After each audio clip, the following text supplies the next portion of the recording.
Hi guys. Now we will start discussing all the types available in C#. We know that type is attribute of data, which indicates how we intend to use that data. The most fundamental type in C# is class.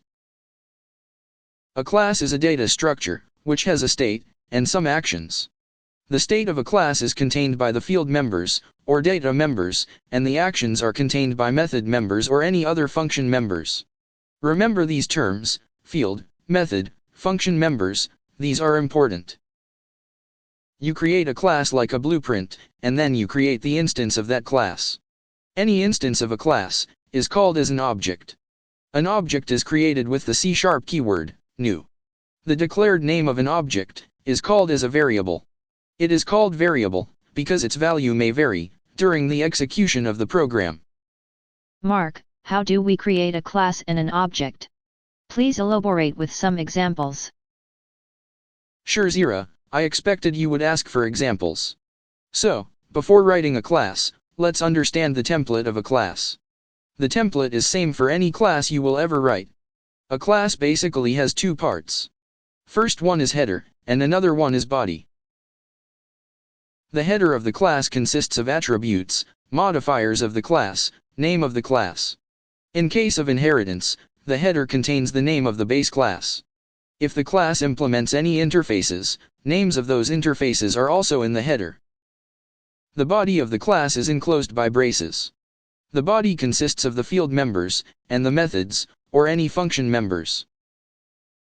So, here is an example. We have a class, named person.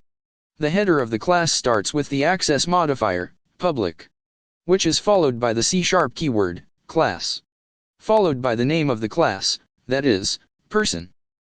The body of the class contains field members and method members. As you can see, there are three field members: name, age, and address. These members are used to hold data. There is a method member, about person. This method actually returns a string which represents information about the person, in the form of a string. Hey Mark, about person is a method member, right? So what is a function member? That's a good question, my friend. A function member is any member of a class, which has some actions, or executable lines of code. Like in this example, about person is a function member, or more specifically, a method member, or simply a method in this class. The methods in C# are the primary function members. There are other function members, I will name them for you. Constructor, properties, indexers, events, operators, finalizers.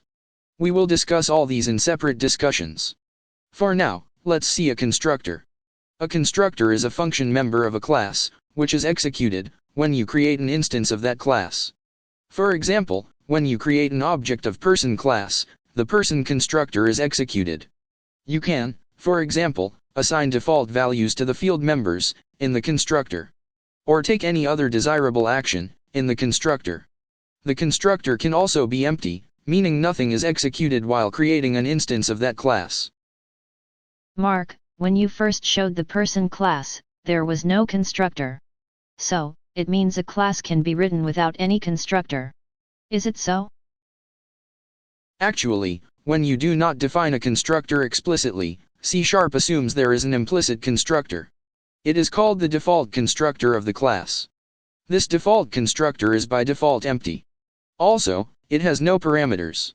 So, here is a point to note. A constructor can have input parameters.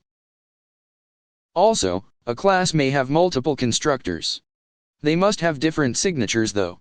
Means, the parameters list of each constructor should be distinct. Mark, show us how we create objects from a class, with different constructors. Here are some examples, buddy. There are many more things about class, which we are going to discuss. I hope you are now familiar with writing classes with constructors, and creating objects. Feel free to use comments section, if you have any questions.